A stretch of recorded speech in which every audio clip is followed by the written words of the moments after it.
My name's Valerie Chung. I am the Strategic Engagement Director for Sedulous. More about that later. And obviously we know we're all here for this great event, Let's Talk Methods, very mysterious title, but really great to have so many of you in the room, so many friendly faces, some familiar, some new. Great, okay, sorry, let's get started. Sorry, Daniel, having me back to you all that time. So as I said, we are here today for this, for us, particularly special event, and I hope it will be also special for you. We have members of the panel who have some interesting experiences to share. But before that, right on cue.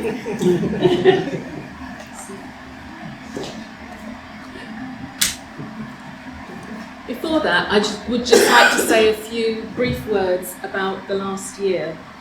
We don't usually have balloons at our events, but this event is special because we're a year old now at Sedulous. Thank you. It's been a very interesting year. Let me say it's been a very eventful year, literally. I think this is our 4th event. We've enjoyed every minute of it. We've enjoyed all the learning, and we're looking forward to a lot more learning and a lot more development. And I think what we've learned most of all is along this journey that we've really been kind of finding our tribe all the time. We've been finding so many like-minded people. We've been finding critical friends. We've been finding support from people that we may never have met if we hadn't embarked on this journey. So there's a lot to be grateful for, I think, for all of us on the team. If you're in the room as well, I think you probably know who you are. So that's definitely something that we're grateful for, and a special reason for having everyone in the room today. And you know, they say it takes a village. Sedulous is our baby, and you're all members of the village. Let's put it that way. We are looking to grow, develop, evolve, all of those good things in order to achieve our goals and fulfill our mission. So, enough from me. Let's start. Let's start with the panel. I thought that what I would do, presumably you've seen the promotional information, the deck is on the screen, but if we just start off with a quick round of introductions, I'm going to ask everyone on the panel to tell me, as if I didn't know already, but to tell me who you are, what makes you sedulous, and how did you come to be involved in this wonderful process, the systematic review. So hello everybody, my name is Raquel, Januario. I'm Project and Operations Director. Can I hear you at the back? I'll repeat myself. Okay. So my name is Raquel Januario. I'm Project and Operations Director at Sedulous. The first one, what makes me sedulous? I guess it's my passion for the community. I've had quite a lot of deep lived experience that has made me feel even more determined to ensure that community receives what they're supposed to be receiving.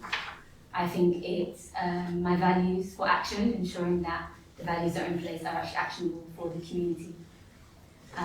Yeah, that's what I think makes me sedulous. I think when it comes to the review itself, one of the main things that comes out to me is that I wanted to get involved because I wanted to bridge the gap. I knew that there was a gap in the system when it comes to ensuring that research is for the community and by the community.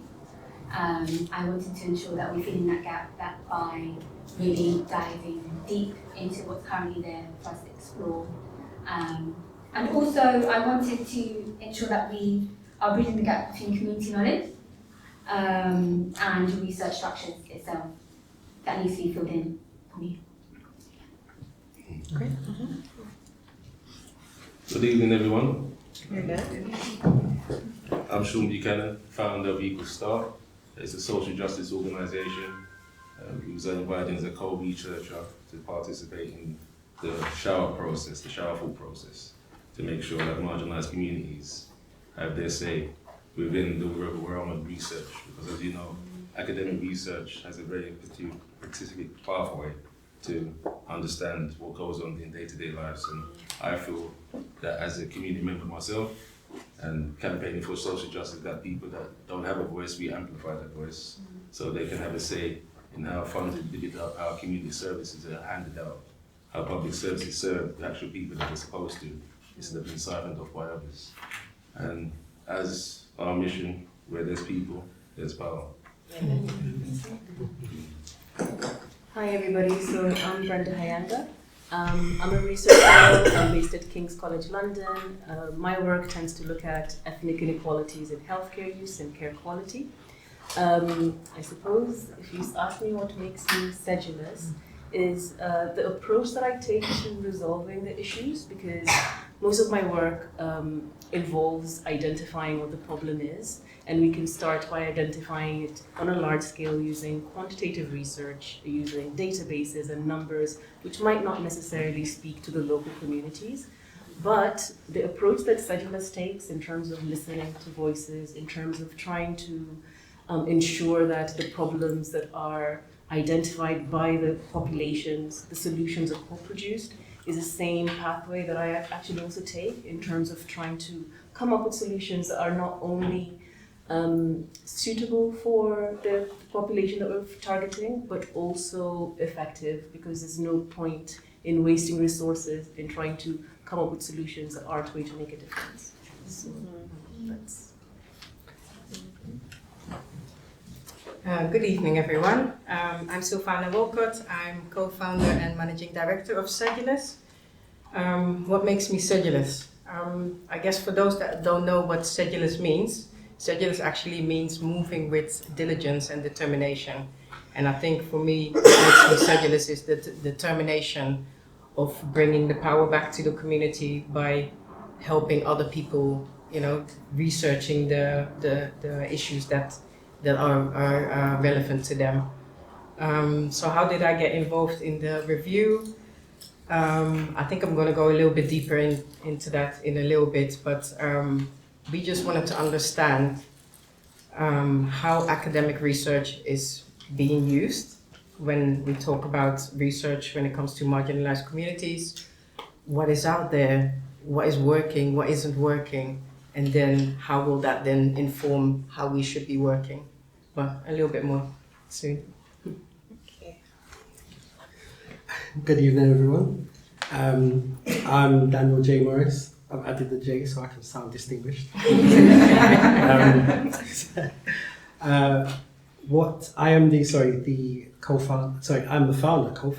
the founder of There's No Box, which focuses on systems innovation and imagination to create services and products that help local communities to thrive.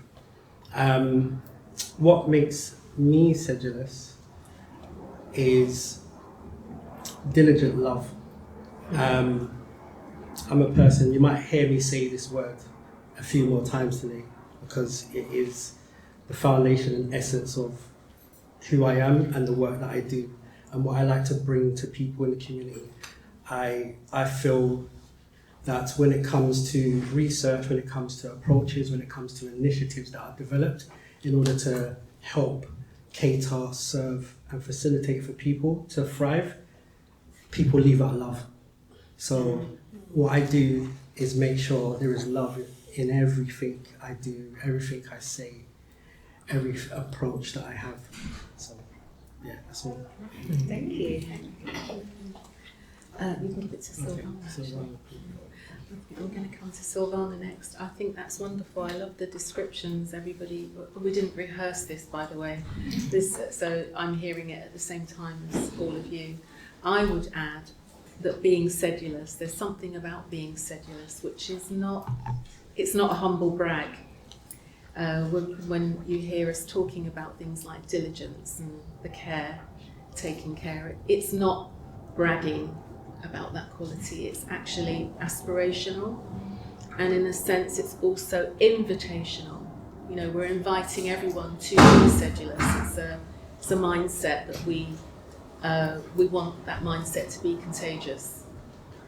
So whatever negative mindsets are out there, we would like to replace that with a sedulous mindset. So it's not bragging in any way, shape or form.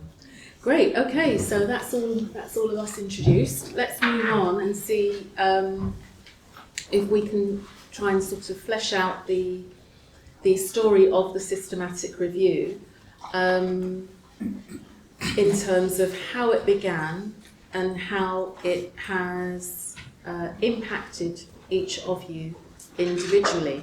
Now, I think, if I can just read you from my notes, it comes up on the screen as well, but I'll just read for everyone in the room a very loose definition of the systematic review that we're talking about.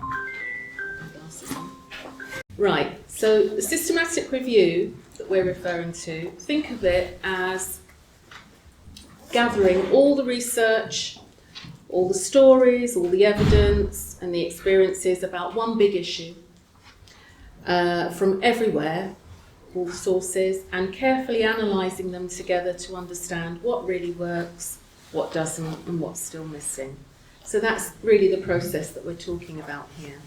But our particular systematic review that we're discussing tonight has some quite unique elements to it, and that's why the panel are all here to discuss that. So we'll go back to Sylvana.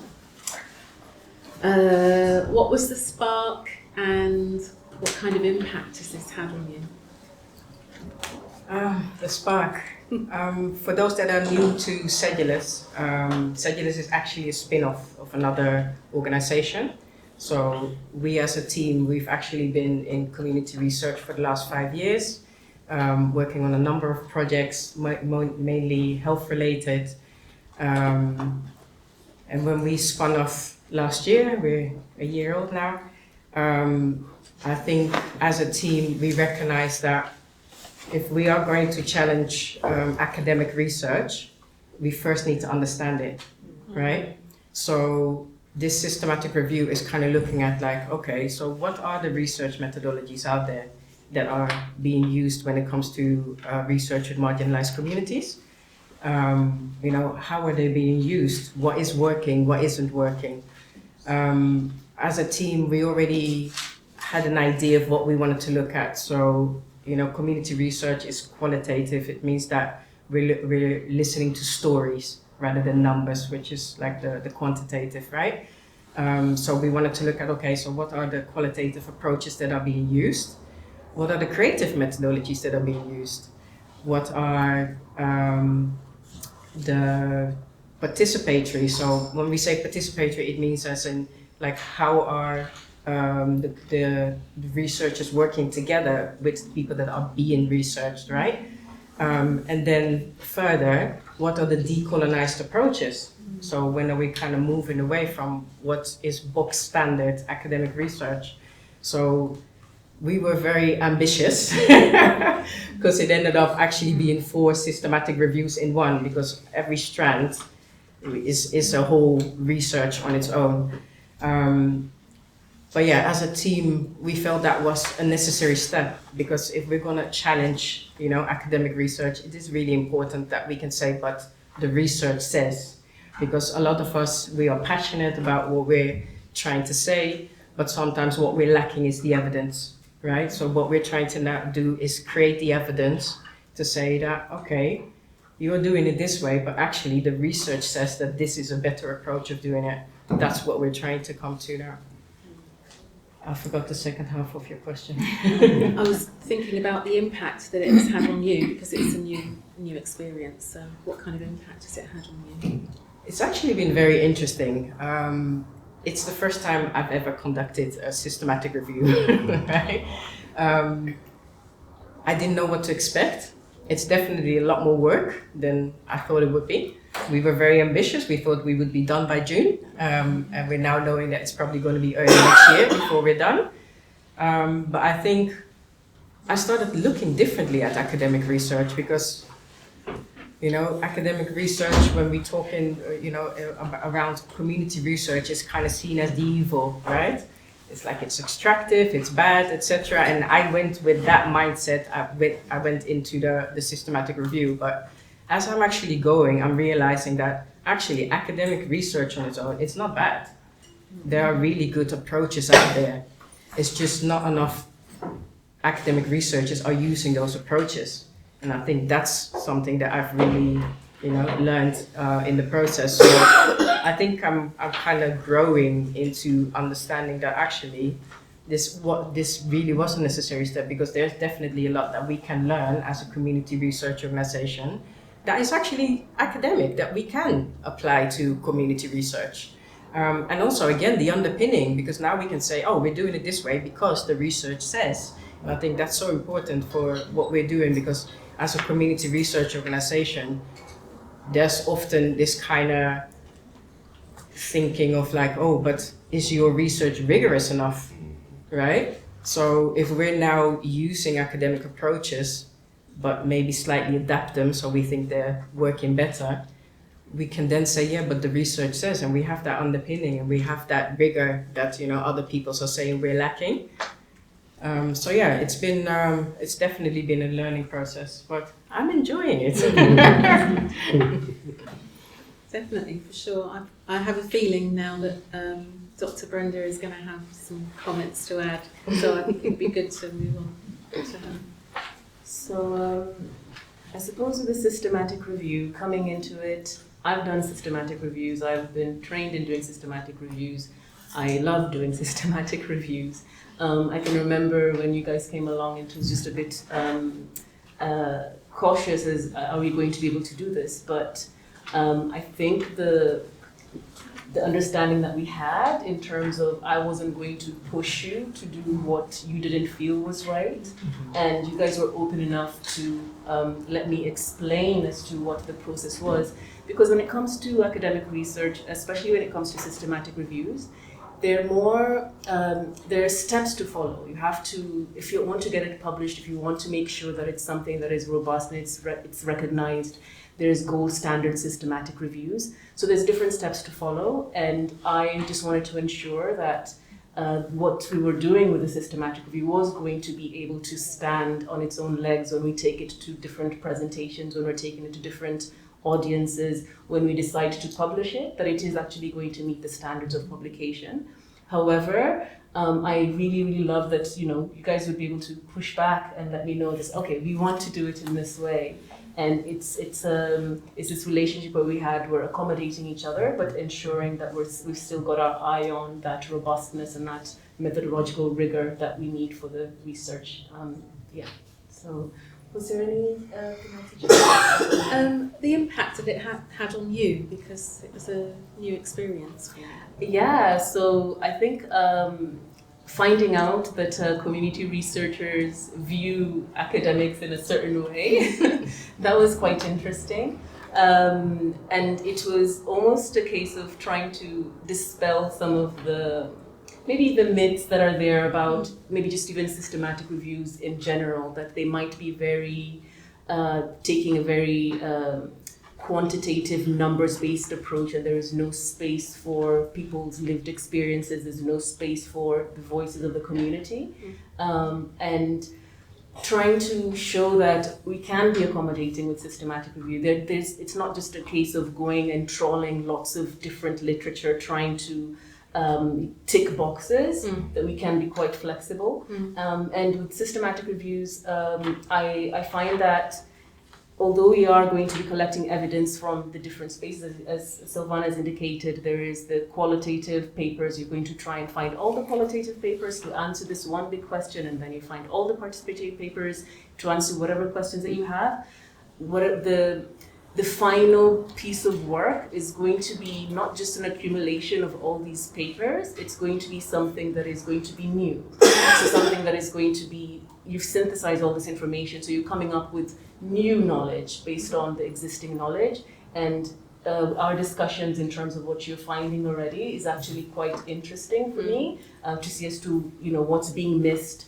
Raquel, you're talking about how maybe definitions of participatory research might vary between different studies and how maybe community members look at the definition of participatory research and how academics are looking at it and what does that mean then, what gaps are there.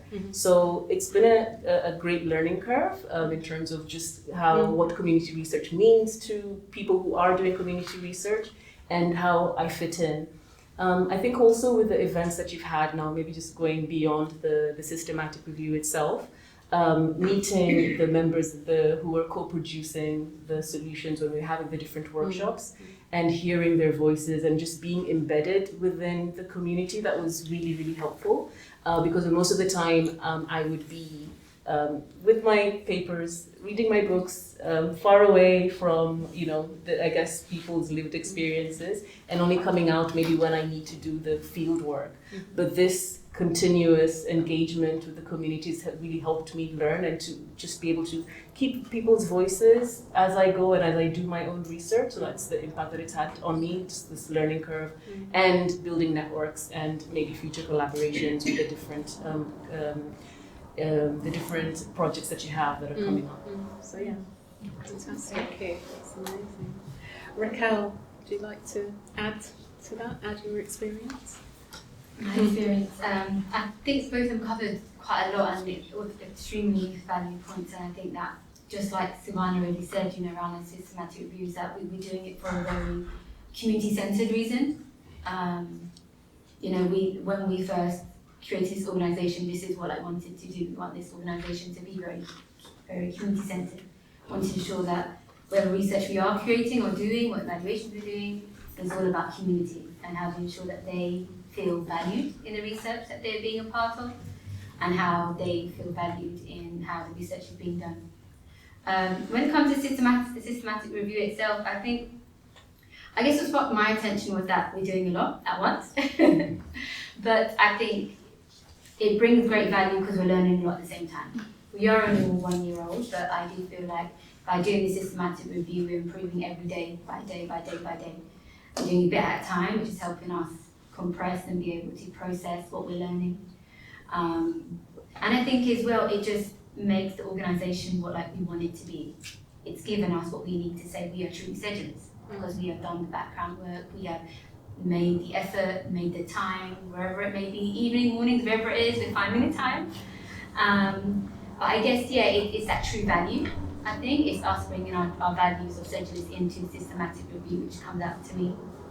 I think for myself, what I've learned is a lot. I think I've got dyslexia and I've got ADHD, so I've had to very much learn a lot as I go ahead. I've had to find my own coping mechanisms to be able to cope with the routine of the systematic review and just ensuring that I'm at the same pace as everybody else. Make sure I don't miss anything by going back and having different types of tools to read out certain things out to me to make sure that I don't miss out certain things. And that's been a process that has taken me slightly longer than I expected to get to where I am, but I do feel like that I've learned a lot from this process, and I think that it will only help me grow in what I'm doing at the moment and grow in the organisation. And I'm really hoping it brings, in a sense, I'm hoping that it brings others who are neurodiverse themselves a bit of a spark that, no matter where you are in the situation you are in, you can still get to where you need to be. It may take you slightly longer, you may need to find different tools, but there's always a way to get there with the right people around you, with the right tools, you can get there. So yeah. That's really encouraging. Before we move on, I have to ask you this. Don't beat me up about it afterwards. Tell us something about Boolean searches.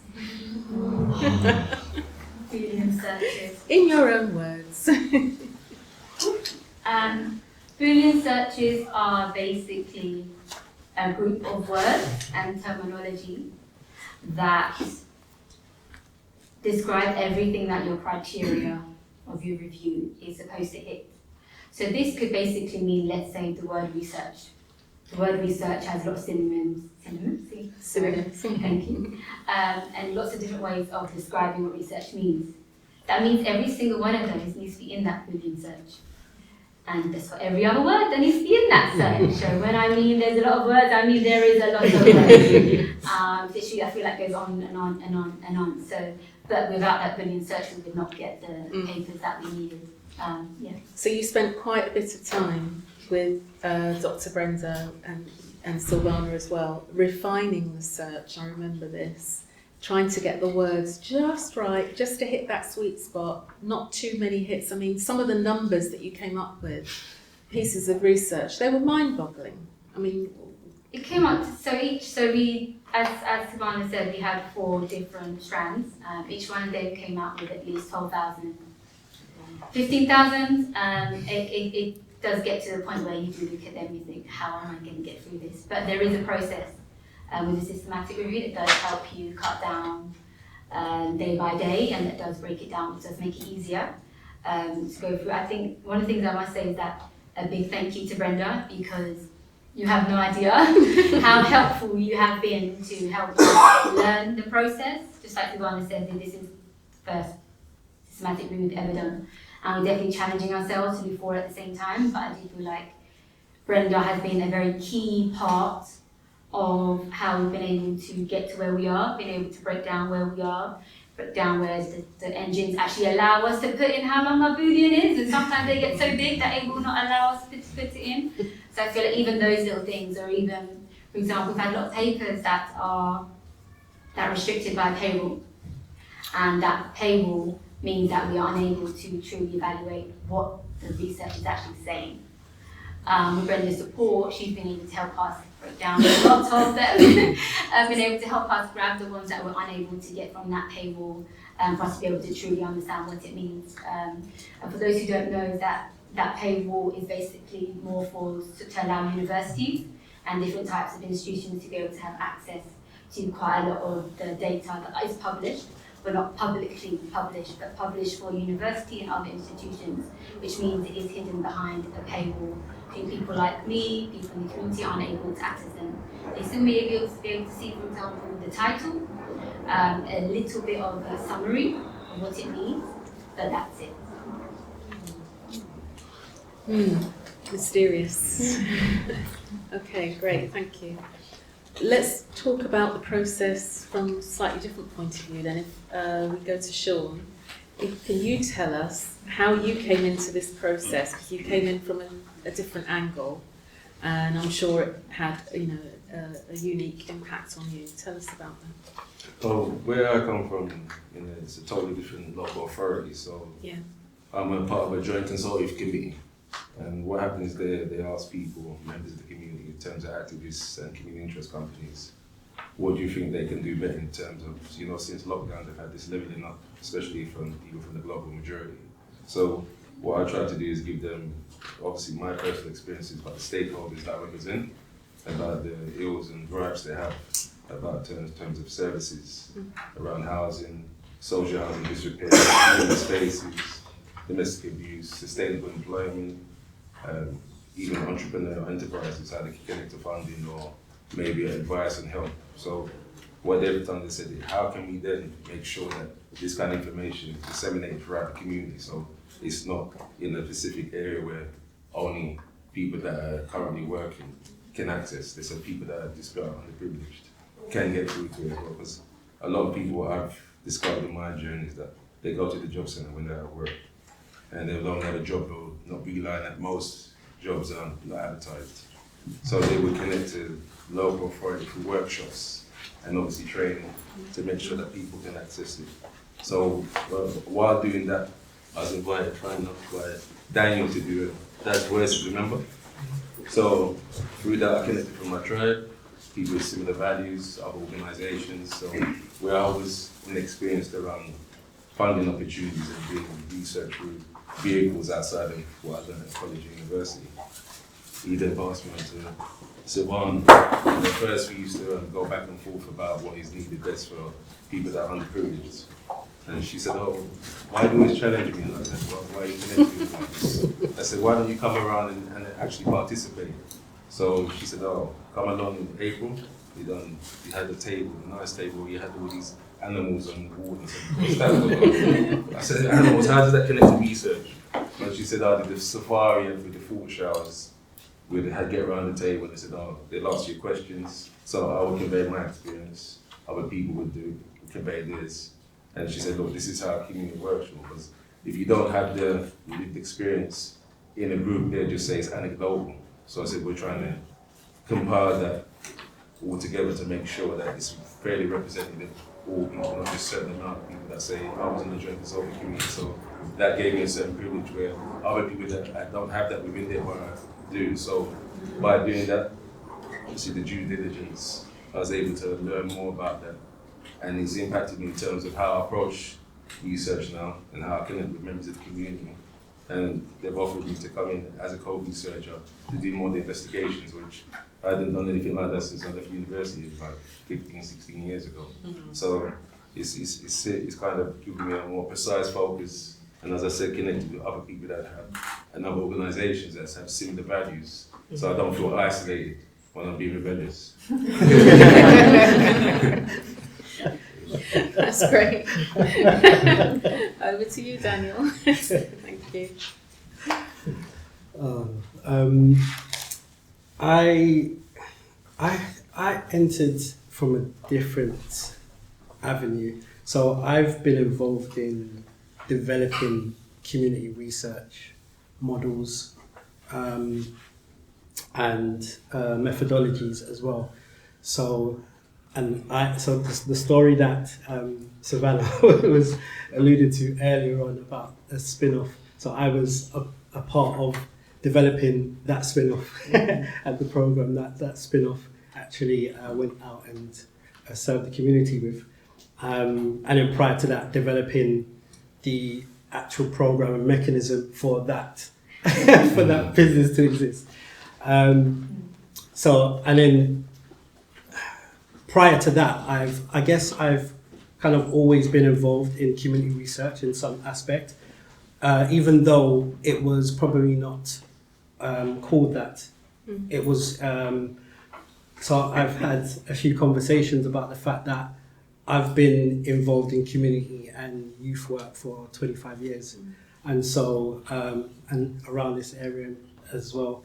And so I think my first introduction to what is now referred to as community research was detach and outreach work. So going out into the community, speaking to the community and youth, and I'll use this word, I'll say interrogate, and also I use another word which is reconnaissance. So these are, they sound like military.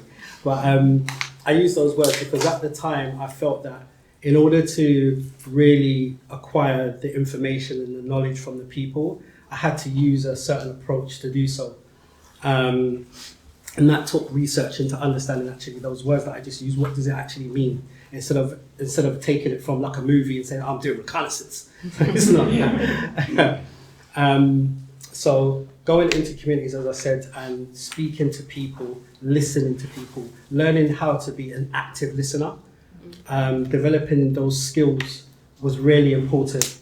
So when I then fast forwards to when I started to actually engage with institutions, speak with professors and academics and researchers, and to understand what are the nuances for them in what is research, what is academic research, and what is community research, and what is the parallels or the comparisons between them. For me, it was, well, it's kind of one and the same, but I guess the difference is that there is a lens and there is an access point to one. So with the institution, there's a certain lens, because when you do research as well into institutions, it might take a long time for you to have to prove or find evidence for that particular thing, that topic what you're discussing as an example. And it may even take even longer for a community member because it's a lifetime. We're talking about a lived experience. So in order to understand something that is going on in your life that impacts you and impacts the people around you, again, that could take a lifetime, or it could take a day. You can get a spark and the eureka moment comes and like, I understand everything in the world. Yeah. And for me, being involved in this, being a facilitator for the most point, it was good to sit down amongst people and be grounded and to understand the process and understand that there is validation here. So you often have to be validated by others. You have to be validated by your professional peers, validated by your academic peers. And this was validation from your community. This was the information that we're gathering together, the situations, the circumstances that we're going through is very familiar to one another. And actually what you're saying is somewhat my truth as well. And I don't need a paper to be written in order to validate that. And so when we've gone on a process to understand, okay, how do I review this particular thing? So let us say it is on health inequalities that I'm experiencing in the local community. So I have less access to GPs. So, you know, all of us would know GPs now, you only get 10 minutes. 10, yeah, if you're lucky, exactly, as opposed to before. So who decided that? And who decided that that was best for the community? Because if we're all in here, we think 10 minutes. And then also with the 10 minutes, you're only allowed to speak about one ailment as well. And if you've got multiple long-term conditions, how can 10 minutes be enough time for you to speak about everything that is impacted on each other ailment? Who decided that? So again, if there's been no conversation, no inquiry with the community, therefore the barriers that are set up, the systematic inequalities are set up, and they continue the same cycle. So again, just going back to the point of validation, for me it was really important to sit down again and be grounded and be amongst my peers and be amongst my elders as well, and to learn.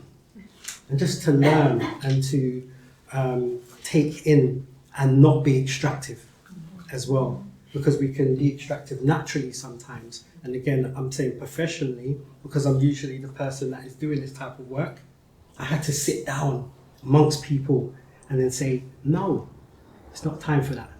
It's time to inhale, exhale, and understand them and yourself and what we can bring to such things as systematic reviews. Well, I can relate to what you're saying there, because I was in the workshop situation. We were all together in those 2 workshops, and the emphasis was on contribution, definitely. There was nothing really extractive about it at all. And those animals that you're referring to, Shaun, they were animals of your own creation, because they were in the second workshop and they were based on the data that you produced in the first workshop. All of those ideas came together, and the magic of AI helped us to, create those images. But they really spoke to us because they brought the data to life. That was the idea behind that. It was a really fun, creative, but also very useful experience. That was great. Right, okay, so I think we better just quickly round off now by saying a few closing things before we go to the Q&A with the audience. Could we just say a few things about what we are anticipating for beyond the systematic review? Once it's published and it's out there and we've given it to the world, we've birthed it to the world, what are we really expecting in real terms regarding the way we do things in the future? How is it really going to change the whole model of community research and the whole model of communicating that research to decision makers and really changing the way things are done? What do you what do you see in terms of those changes? Who should we start with? We'll start with you, shall we, Daniel? There is no box. There is no box. Absolutely. For me, definitely it's about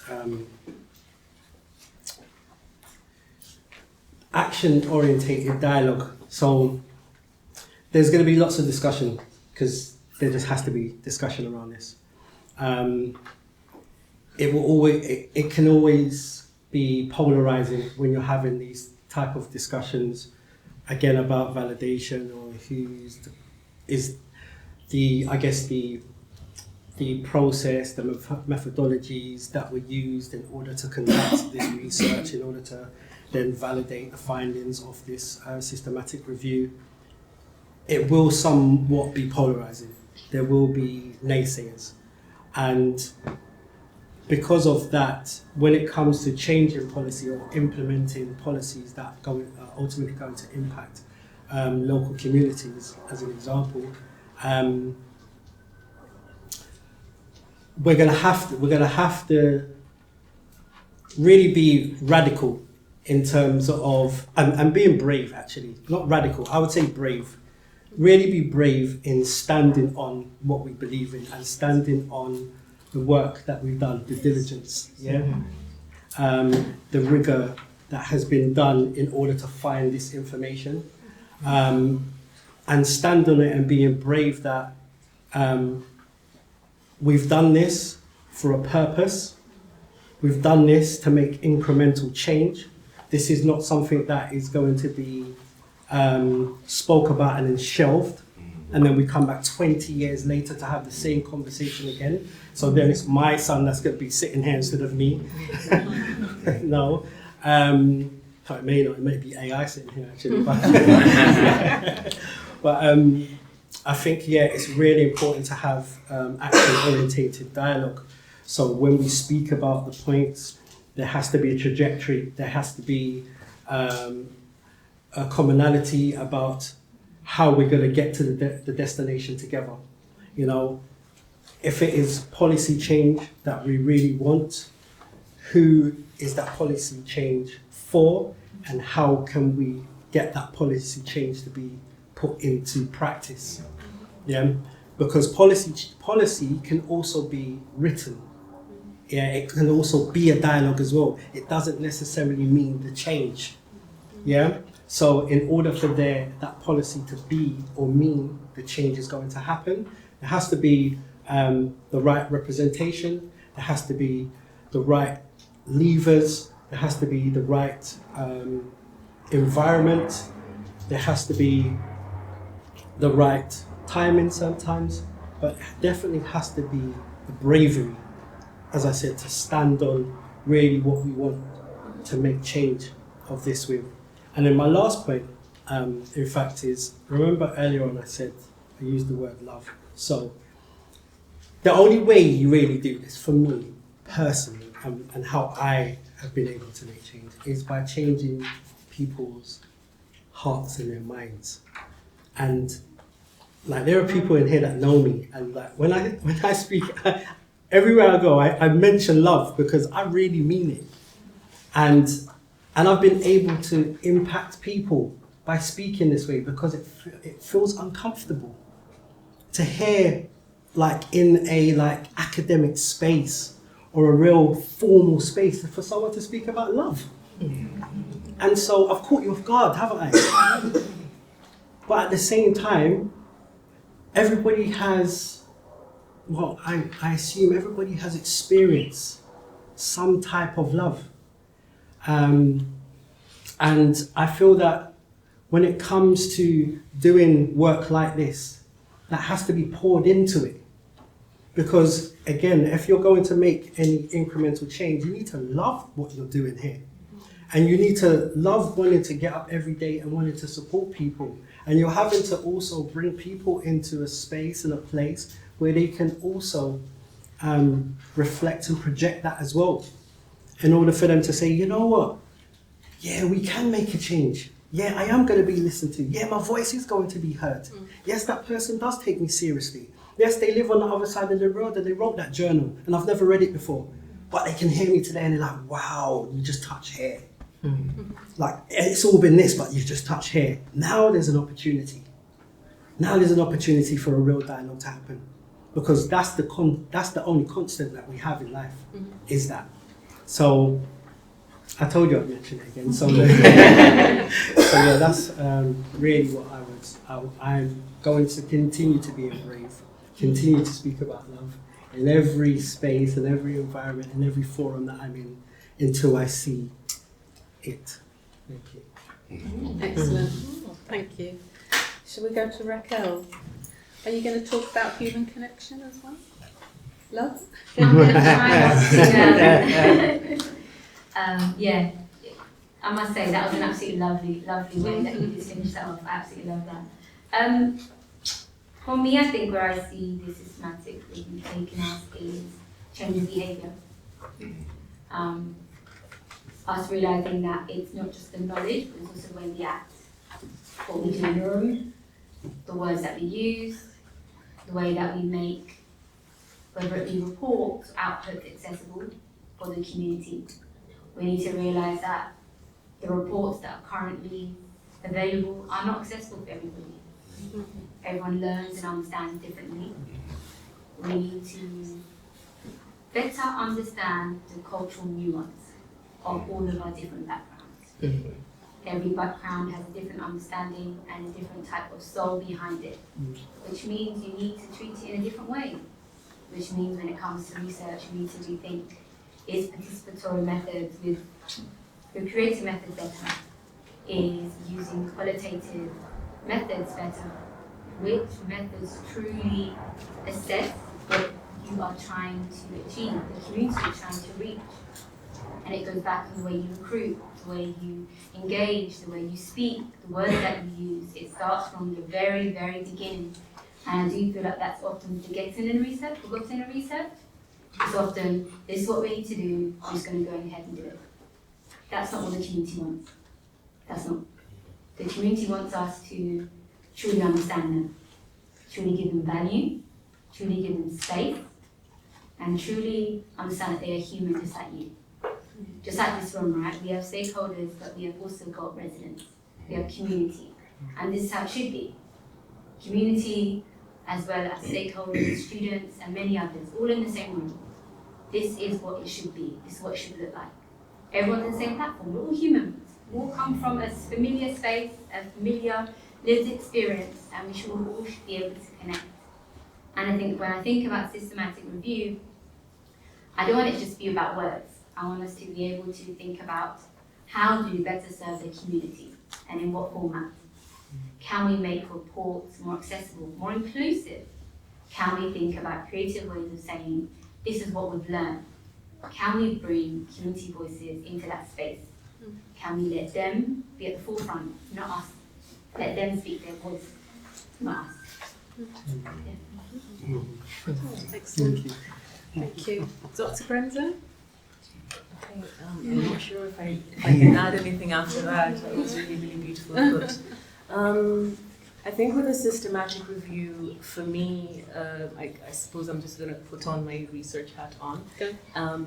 You guys have done a fabulous job of identifying all these studies, and so you've got this body of work to answer your question. Mm-hmm. So there's a lot of learning as to what has been done well. There's a lot of papers that you're going to find that haven't been done well, and me who's doing research will not want to fall into that particular pile, because as you're doing the systematic review, you're going to be assessing their quality, which ones are good quality, which ones are poor quality.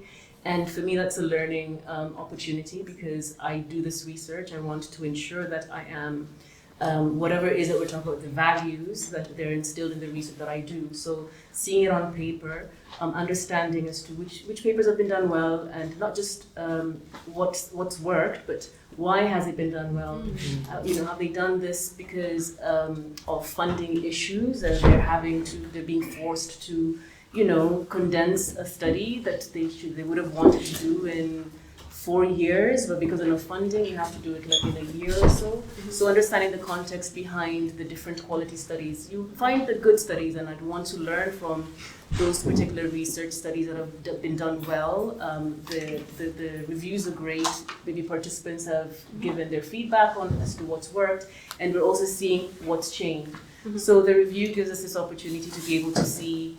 It's almost like a roadmap of what's been done, where the gaps are, and what still needs to be done. And that will be able to allow us to be able to fill those gaps. We might find with a review that a certain area has been covered. Maybe I've worked on social isolation and loneliness, so you might find thousands of papers on isolation and loneliness.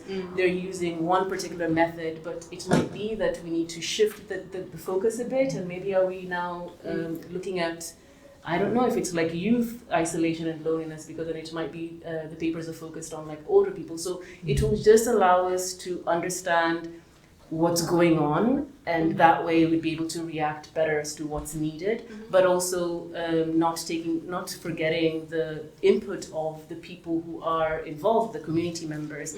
The papers might indicate that there's a gap here, and we'll take that back to the members of the community and ask them, is this an issue? We might be thinking it's an issue, but for them, that's not an issue. So it's bringing people along as well to understand those gaps and where we're going. So I guess this roadmap, but it's we must also remember with systematic reviews, once it's published, it's always considered as out of date, because there's always papers that are always coming in. So if we can find a way to ensure that we keep it like we make a living review, that we're always like adding to it. So as you're saying, you don't want here 20 years down the line we forgot about it, we're just dusting off the systematic review that we did 20 years ago. If you can just keep it up to date and to find out, okay, what's working, are we seeing any changes, and the impact of maybe the policies that have come in place as a result of the findings, are they being implemented in these new studies that are coming along? So I guess I think I've said roadmap a million times. But yeah, that's what I want to see. I want it to be like a working roadmap for us. That's fantastic. Let's go to Shaun first, and then we'll finish with you. We'll finish with Sylvana. As you said, Daniel, my thing is action. So a lot of these spaces that we have, I'd like to see the community, as a result of the systematic review, is to have a process where it's not just consultative, because as you know, with consultations, they like to ask the community their opinions, and then they're not always implemented. So my thing is with that, the result must be where the community has a voice in officialdom.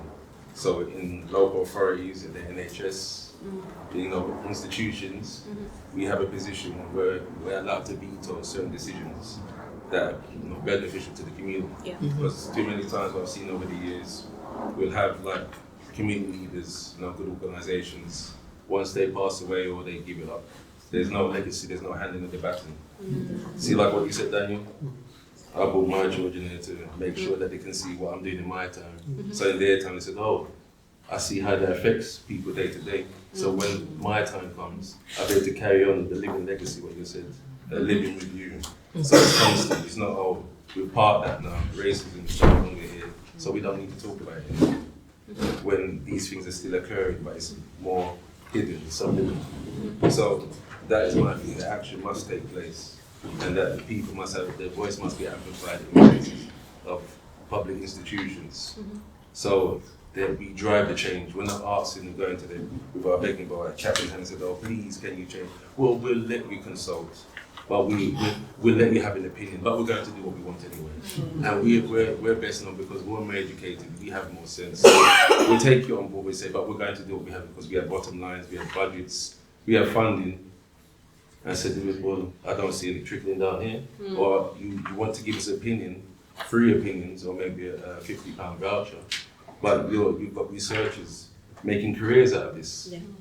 And then people that provide most of the research from their lived experiences that you're collating, they don't get a share of the rewards. So you're creating inequality by doing that. So with me, what I plan to do anyway, personally, is to make sure that this changes. And obviously I've connected with everyone here to make sure that it goes on. And it won't be a case of, oh, we just have a say and then it never changes. That there'll be real change once we have position and our voice is amplified through action.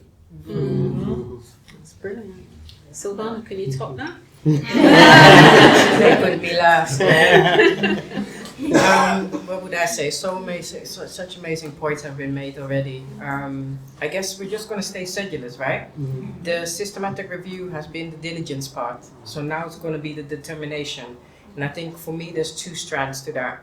Like building on Raquel's accessibility, I feel with this systematic review, we're going to be able to develop a community research model, right? And not a one-size-fits-all model, because I think that's where we often go wrong, right? We think, oh, there's one way to do it all. No, there's not. What the aim is for us to build a toolkit with a range of different methodologies that we think work of doing research with our communities, right? So that's the one side, because that will make research accessible to our communities, because if there's other community organizations like us, they can then learn from these approaches and apply it themselves, right? We're not trying to be the only one. Like we said, we're looking to leave a legacy way beyond us. The second part is influencing, right? The determination to influence, because, you know, we want to influence the academics that, hey, there are better ways of doing the research. We want to influence funders. There are better ways of fund these research projects, right? We want to influence local authorities, governments, like anybody that is kind of conducting research with communities. And I specifically say with communities, right? Because that's where the change needs to be. It needs to be not researching on us, no, it needs to be with us. And I think, you know, that's gonna have to be one of the outcomes of what we're doing here. Like how we're taking this into like change of behavior, which has been mentioned a couple of times now. Yeah, I think that's where I see it going. Just the legacy of change, really. So resetting the context, resetting the whole approach, and becoming a central point of reference. Exactly. For future policy making. Yeah, especially with the toolkit. Yes. Yeah. Toolkit. So yes, we're being very ambitious here. We know that. No pressure. But that's also why we all need you, right? As community members to keep, you know, giving your feedback. You know, when we're doing something good, tell us. If we're doing something bad, tell us, right? The stakeholders, you know, be curious, right? Be here. You're here in the room, which is great. So now, what else can we do together, right? I mean, that's where the change comes, because, you know, talk is great, but, you know, we need to have some action. Great. So, yeah. Okay, fantastic.